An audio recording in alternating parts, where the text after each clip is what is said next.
The night shift at Earth's Deep Space Monitoring Station in Nevada was usually quiet. Tom Wilson, the lead operator, was sipping his third cup of coffee when the first signal appeared on his screen. At first, he thought it was just another piece of space junk, one of the thousands of objects they tracked every day. But this was different. "Hey, come look at this," he called out to his colleague Mike, who was half asleep in his chair. The signal was unlike anything they had seen before. Strong, regular, and clearly artificial. As they watched, more signals appeared. Not one or two, but hundreds. The computer systems started going crazy, trying to track and analyze them all. Whatever these things were, they were massive. And they were sitting right at the edge of our solar system. "Should we call the director?" Mike asked, his eyes now wide open. Tom was already reaching for the phone when all their screens suddenly lit up with a message. The aliens, as it turned out, weren't trying to be subtle anymore. Urgent assistance required. Stellar Confederation Fleet stranded. 300 vessels. 2.1 million refugees abo arid. Critical situation. The message repeated in over 50 different languages, including perfect English. Within hours, every major space agency and government on Earth knew about it. The UN Security Council called an emergency meeting, and for the first time in history, they actually agreed on something quickly. This was too big to ignore. Scientists and military experts from around the world gathered to study the signal and the fleet's position. What they found was astounding. The alien ships were huge. The smallest was about the size of a small city, and the largest could probably hold all of Manhattan. They were sitting in the Oort cloud, the very edge of our solar system, completely motionless. More messages followed, explaining their situation. The Stellar Confederation was one of the most advanced civilizations in the known galaxy. Their ships used something called quantum drives, engines so advanced they made Earth's best rockets look like stone tools in comparison. But now these amazing ships were useless, stuck in what the aliens called a dark matter anomaly. "It's like getting a Ferrari stuck in the mud," explained Dr. Jennifer Roberts, one of Earth's leading physicists, to the UN Assembly. "All that advanced technology, and they can't move an inch." The aliens were surprisingly honest about their situation. They admitted they had never encountered anything like this before. Their computers couldn't solve it. Their engineers were stumped. Their artificial intelligences had run billions of simulations and found no solution. But then one of their cultural research teams had discovered something interesting about Earth. They had been watching human broadcasts for years, studying our species from afar. And they had noticed something unique about humans. We were really good at solving impossible problems. "Your species," their message said, "has a remarkable ability to find solutions where none should exist. You build working machines from scraps. You survive in conditions that should kill you. You succeed when all logical analysis says you should fail. We need this human ability now." The world's leaders were stunned. Here was an advanced alien civilization, capable of crossing the stars, asking Earth, a planet that had barely reached its own moon, for help. Some people thought it was a trap. Others saw it as humanity's big chance to prove itself to the galaxy. But most were simply amazed that anyone would travel across the stars to ask humans for help.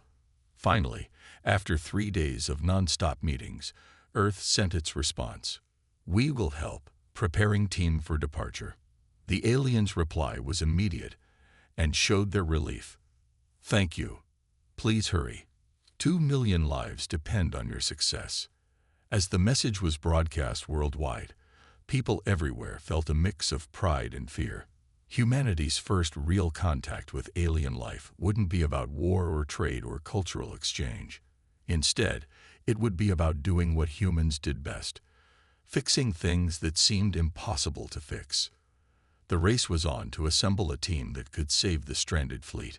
Earth had just been thrust onto the galactic stage, and the whole world knew that what happened next would define humanity's place among the stars. The world's top minds gathered at the United Nations headquarters in New York. The large conference room was packed with scientists, military leaders, and government officials from every major nation. On the massive screen before them, the alien fleet's message played again. Our systems are failing. Food storage units are at risk. 2 million refugees cannot survive much longer without main power, the alien transmission stated. Their voice was oddly musical, created by their universal translator to sound friendly to human ears. The UN Secretary General stood at the podium, his face serious. The aliens have agreed to meet with our team. They will send a small ship to pick up our representatives at the International Space Station. In the front row, Dr. Robert Carter, head of the selection committee, opened his folder. After reviewing thousands of candidates, they had chosen 5 experts. Not the highest-ranking officials or the most decorated scientists, but people who had proven they could think differently and solve real problems. The aliens don't need our technology, Dr. Carter explained to the assembly. They need our way of thinking. They need human creativity. 3 days later, at the International Space Station, the 5 chosen experts waited nervously. Through the station's windows, they watched as a sleek alien shuttle appeared out of nowhere, gleaming like liquid silver in the sunlight. It was smaller than they expected, about the size of a bus, but still far more advanced than anything humans had built. The alien ship docked with perfect precision. As the airlock opened, everyone held their breath. 2 aliens stepped through, their movements graceful despite the zero gravity. They were tall and slim, with smooth blue-tinted skin that seemed to shimmer. Their large eyes took in everything at once. "We welcome you," the first alien said, its words translated instantly by a small device on its chest. "I am First Engineer Bright Star. My colleague is Systems Analyst Clearwater."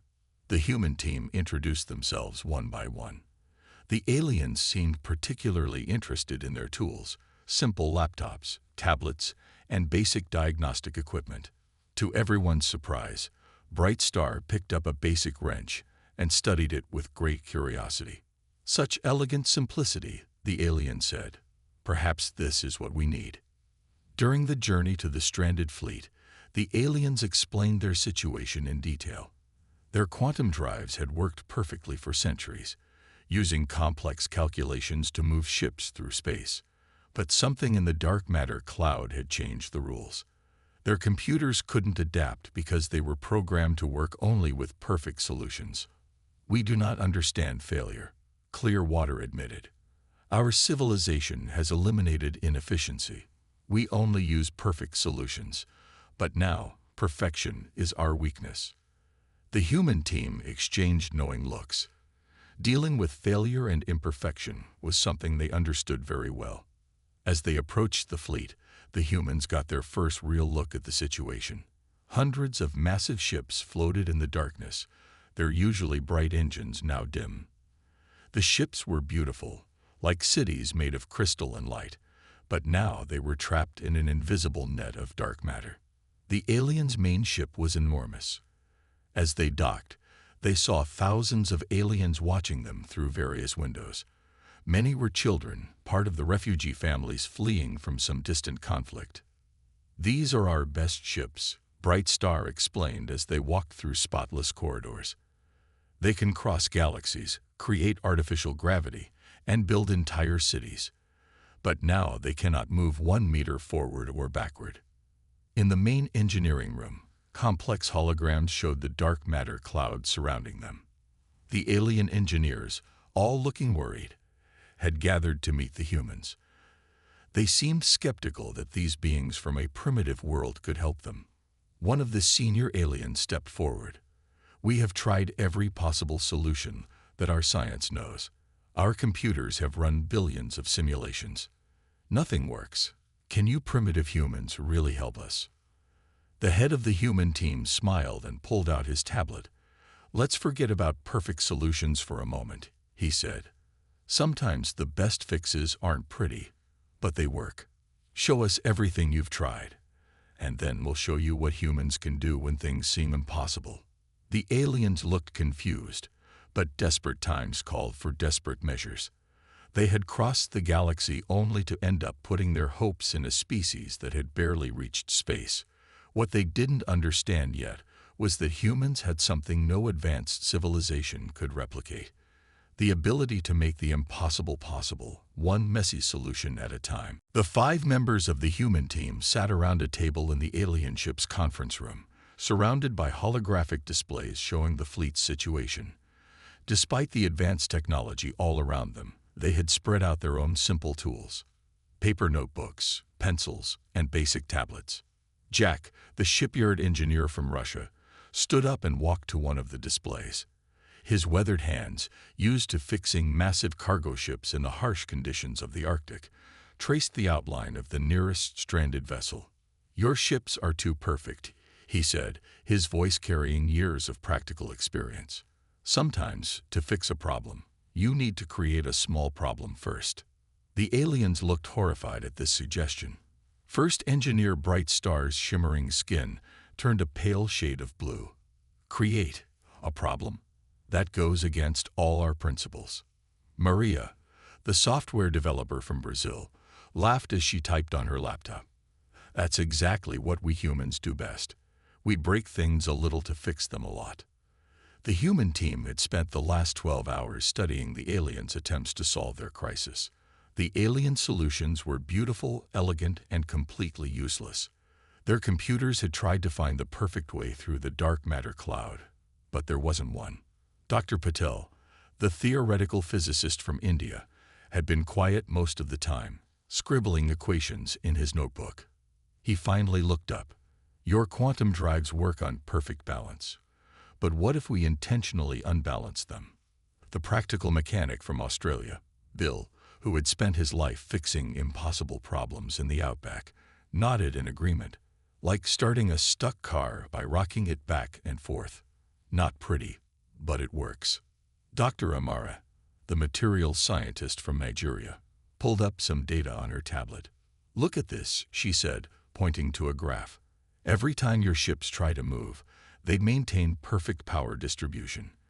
But what if we create controlled chaos instead?" The alien engineers in the room began talking all at once, their translator devices creating a jumble of worried voices. The idea of intentionally making their perfect systems imperfect seemed to cause them physical pain. System analyst Clearwater raised a hand for silence. "Please explain this. Controlled chaos." Bill grabbed a paper cup from the table and a pen. He poked several holes in the cup at different heights, then filled it with water. The aliens watched in fascination as the water sprayed out in uneven streams. "See how the water creates its own path," Bill explained.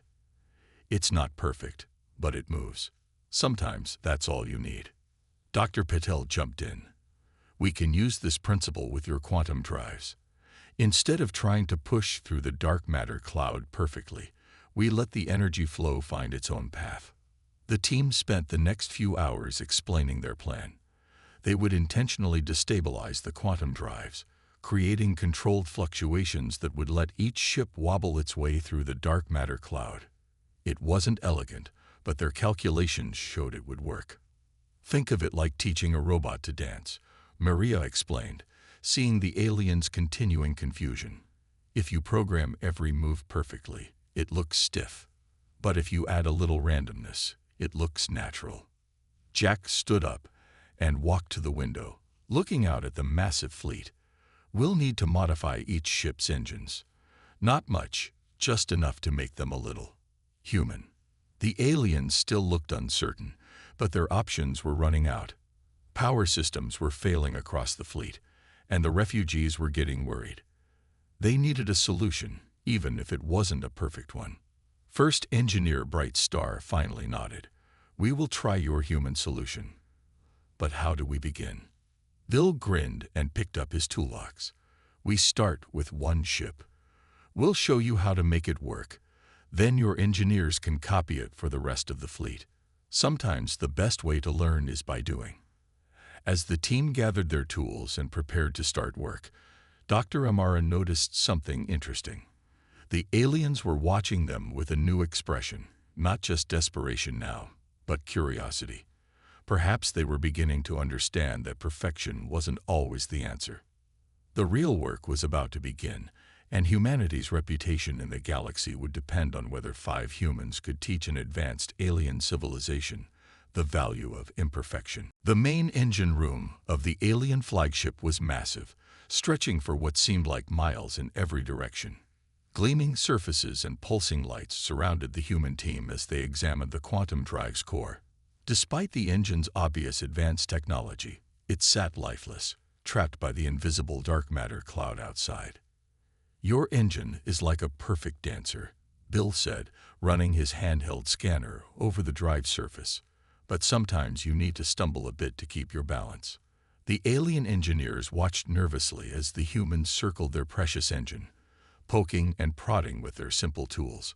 To them, it was like watching cave people examine a supercomputer. Dr. Paddle sat cross-legged on the floor, surrounded by papers covered in calculations. He looked up at the holographic display, showing the dark matter cloud. "The problem isn't just the engines," he announced. "It's how you think about space itself." First Engineer Bright Star moved closer, his skin shifting colors with interest. "Please explain." Maria pulled up some data on her tablet. "Your computers are programmed to find paths through space that are mathematically perfect.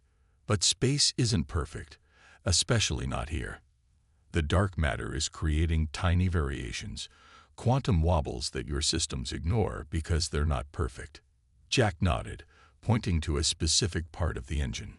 "It's like trying to drive in a straight line during a storm. Sometimes you need to work with the wind, not against it." The aliens gathered around as Bill used his cup of water again, this time adding small bits of paper to show how particles moved in uneven ways. "See how the paper doesn't follow a perfect path, but it still gets where it's going." Dr. Amara had been studying the material composition of the quantum drive. She spoke up. "Your materials are too perfect too. They're designed to maintain quantum stability at all costs.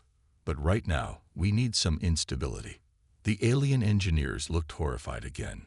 One of them, a junior technician, actually had to leave the room. The idea of intentionally making their perfect systems unstable seemed to physically upset them. "Think of it this way," Jack said, trying to reassure them. "When you walk on ice, a perfect, steady stride will make you fall. But if you shuffle and adjust with each step, you stay up.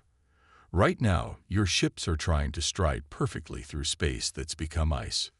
Maria had connected her laptop to one of the alien computers, watching the stream of data.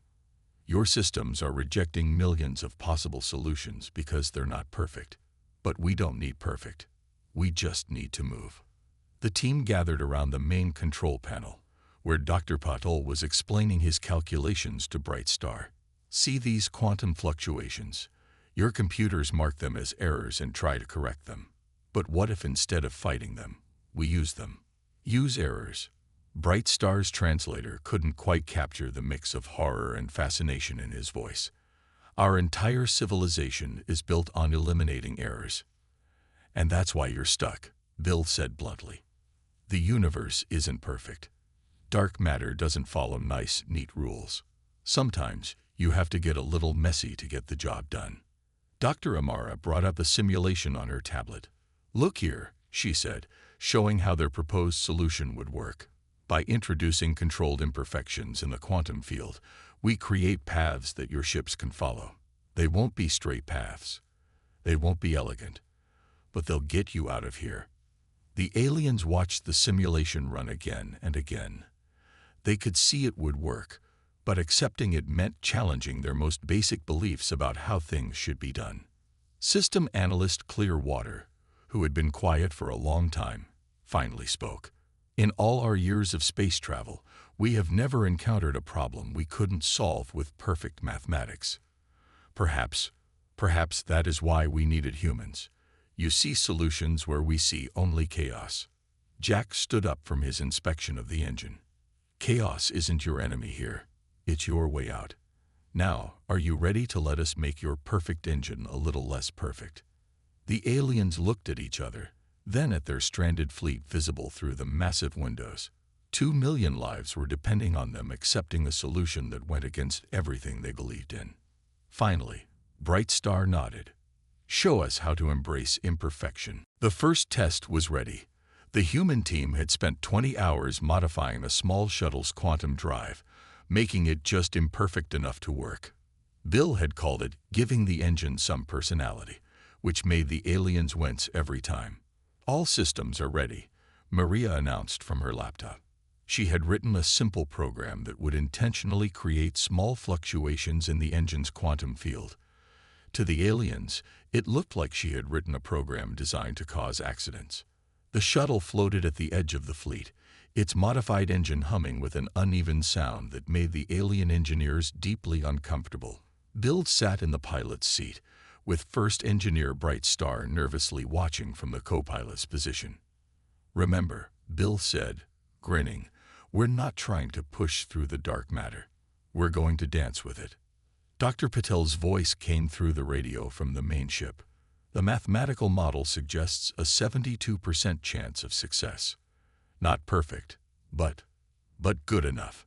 Jack finished. Sometimes that's all you need. The entire fleet watched as Bill fired up the shuttle's engines. Instead of the usual smooth quantum field, the drive created a wobbling, shifting pattern of energy. The aliens monitoring the test looked like they were watching someone intentionally crash their most precious technology. Here we go, Bill said. Engaging the drive in 3, 2, 1. The shuttle lurched forward. Instead of the usual graceful movement of alien ships, it seemed to stumble and weave through space, but it was moving. More importantly, it was moving through the dark matter cloud that had trapped the fleet. It's working, Maria shouted, watching the data stream across her screen. The quantum field instabilities are creating pathways through the dark matter. Dr. Amara pointed to her instruments. Look at the interaction pattern. The dark matter can't trap the drive because it can't predict the field fluctuations. Our controlled chaos is actually protecting the ship.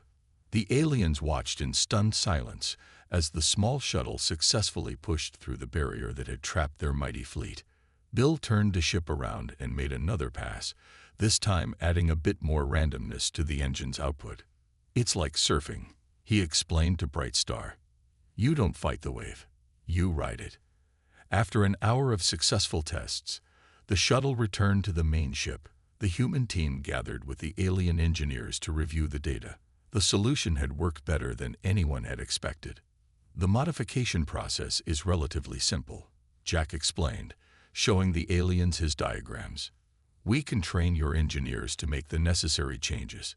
Each ship will need to be slightly different. Too much uniformity will let the dark matter trap you again. Dr. Patel added, think of it like a school of fish. They all swim differently, but together they move forward. The alien engineers began to understand.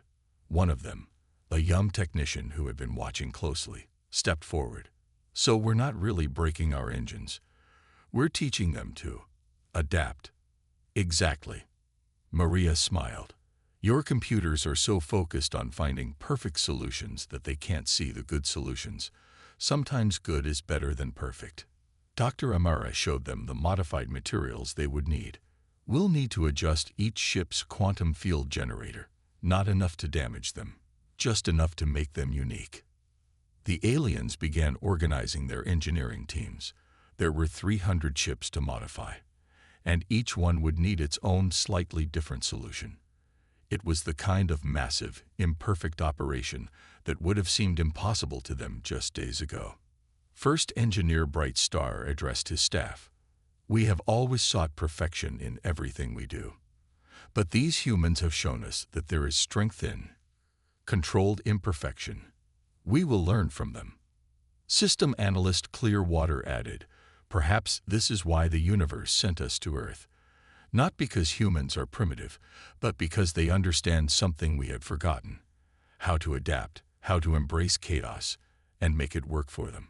The human team watched as the aliens began practicing the modifications on simulator units. They were learning quickly, though they still flinched every time. A week had passed since the successful test, and the massive alien fleet had transformed into the galaxy's biggest repair workshop. Every ship was buzzing with activity as human-trained alien engineers worked to modify their quantum drives. "Remember," Jack called out to a group of alien engineers, "each modification needs to be slightly different. Think of it like giving each ship its own fingerprint." The aliens had surprised everyone with how quickly they adapted once they accepted the idea. Their advanced tools, combined with their new understanding of controlled chaos, made the work move faster than expected. Maria walked through the rows of engineering stations she had set up, where aliens learned to program random variables into their perfect systems. "Don't try to control everything," she explained to a frustrated alien programmer. "Let the program find its own path, like water flowing downhill." The biggest challenge wasn't technical, it was psychological. Every alien engineer had to overcome centuries of training that taught them to seek perfect solutions. Bill had started calling it learning to dance with chaos, and surprisingly, the aliens had begun using the phrase too. Dr. Patel moved from ship to ship, checking the quantum field modifications. "The dark matter cloud is actually helping us now," he explained to a group of alien scientists. "Each ship's unique energy signature creates a different path through the cloud. Together, they'll form a network of safe passages." In the command center of the main ship, Dr. Amara worked with First Engineer Bright Star to coordinate the massive operation. Holographic displays showed hundreds of ships in various stages of modification. "Look at this," she said, pointing to a particular reading. "The quantum fields are starting to harmonize in their irregularity. It's like a symphony where every instrument plays slightly offbeat, but together they create something new." The alien refugees watched the process with growing hope. Children pressed their faces against windows, watching teams of engineers move between ships in spacesuits. Some of them had started drawing pictures of the human team, adding halos around their heads like ancient saviors. "Progress report," System Analyst Clearwater announced during the evening meeting. 120 ships have been successfully modified. 40 more will be ready by tomorrow. We are ahead of schedule. The human team couldn't help but feel proud. Their primitive solution was working better than anyone had expected. The aliens had not only accepted the idea but had improved upon it, adding their advanced technology to the basic human concept of controlled imperfection. "You know what's really amazing?" Bill said to Jack as they watched another ship power up its modified drive. "They're not just copying what we taught them. They're understanding it, really understanding it." He was right. The alien engineers had started coming up with their own variations on the human solution. One young engineer had even found a way to use the quantum field fluctuations to generate extra power, making the ships more efficient than they had been before. "It's like teaching someone to cook," Maria observed. "First, they follow the recipe exactly, then they start adding their own ingredients." By the 10th day, 250 ships had been modified. The remaining 50 were the largest vessels, carrying the most refugees. These would be the most challenging, but nobody doubted they would succeed. First Engineer Bright Star gathered the human team for a private meeting. "Our people have studied the cosmos for 10,000 years, he said. "We have built wonders and solved mysteries beyond imagination. But you humans have taught us something we never knew we needed to learn." "What's that?" asked Dr. Patel. "That perfection can be a prison," Bright Star replied. "That true adaptation requires accepting imperfection as a tool, not an enemy." As the final phase of modifications began, the mood throughout the fleet had changed. The aliens moved with a new confidence, no longer flinching at the uneven hum of the modified engines. They had learned to trust in controlled chaos. "Soon," Dr. Amara said, looking out at the fleet, "these ships will move through space in a way no one has ever seen before. Not in perfect formation, but in a beautiful dance of controlled randomness." The human solution was working, But it had become more than just a rescue mission. It had become a lesson in seeing the universe in a new way, teaching an advanced civilization that sometimes the best path forward isn't the perfect one. It's the one that dares to be different. The day of departure had arrived. 300 massive ships floated in formation, their modified quantum drives humming with a sound that no longer bothered their alien crews. The past 2 weeks had changed not just the ships, but the entire civilization's way of thinking. "All ships report ready," Maria announced, looking at the final diagnostics on her laptop. Every vessel had been successfully modified, each with its own unique quantum signature. Together, they would create a path through the dark matter cloud that had trapped them. First Engineer Bright Star stood at the fleet's main control center, surrounded by both alien and human operators. "Begin departure sequence," he ordered, his voice carrying a new confidence. "Remember what our human friends taught us. Don't fight the chaos, dance with it." The first wave of ships began to move. Unlike their previous perfect formations, they moved like a flock of birds, each finding its own path but somehow staying together. The dark matter cloud that had trapped them now seemed to part before their uneven quantum fields. "It's working perfectly," Bill paused and grinned. "Or should I say, it's working imperfectly perfect." Dr. Patel watched the sensors as ship after ship broke free from the cloud's influence. "The quantum field variations are creating exactly the effect we predicted. Each ship's unique signature is helping create a path for the others." The refugee ships moved through next, their massive hulls weaving through space in ways their designers had never imagined possible. Children pressed against windows, watching in wonder as space itself seemed to dance around their vessels. "Look at the energy readings," Dr. Amara pointed to her display. "They're actually using less power than before. The controlled chaos is more efficient than perfect alignment ever was." Jack watched as the last group of ships prepared to move. "You know," he said to system analyst Clearwater, "back home, we have a saying, perfect is the enemy of good. I think you understand that now." The alien nodded, his skin shimmering with new patterns that humans had learned meant deep understanding. "We will not forget this lesson. Our civilization has gained something far more valuable than just our freedom today." As the final ships cleared the dark matter cloud, cheers erupted throughout the fleet. 2 million refugees and their crews were finally free, saved not by advanced technology, but by humanity's unique way of thinking. The human team gathered their simple tools, preparing to return home. But first Engineer Bright Star had one more announcement to make. "The Stellar Confederation has made a decision," he announced to the assembled crew and refugees. "Earth will be invited to join our alliance, not as a junior member, but as equals. Their understanding of the universe complements our own in ways we never imagined possible." He continued, "From this day forward, all Confederation ships will incorporate what we now call the human protocol, the ability to adapt through controlled imperfection. What these 5 humans taught us will become part of every ship we build." The refugee children had prepared a surprise. They performed a dance they had created, inspired by their ship's new movement through space. It was beautiful precisely because it wasn't perfect, each dancer moving slightly differently, but creating something wonderful together. As the human team prepared to board their transport back to Earth, system analyst Clearwater presented them with a gift, a holographic crystal containing the complete history of their mission.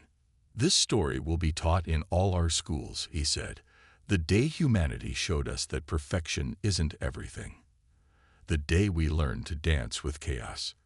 The journey home was quiet as the team reflected on what they had accomplished. They had done more than just save a stranded fleet. They had changed how an advanced civilization saw the universe. "You know what's funny?" Maria said as Earth came into view. "We didn't give them any advanced technology. We just showed them a different way of thinking." "Sometimes," Dr. Patel replied, "that's the most advanced technology of all." Back on Earth, the team's success led to a new era of human space exploration. The Stellar Confederation shared their technology, while humans taught them more about adaptation and creative problem-solving.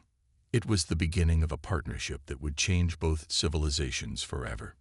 Years later, alien ships would still tell the story of the stranded fleet and the human solution. Among the stars, a new saying became common: when the perfect path fails, take the human way. It wasn't just about how to fly ships anymore. It had become a philosophy of life, a reminder that sometimes the best solutions aren't the perfect ones, but the ones that dare to be different.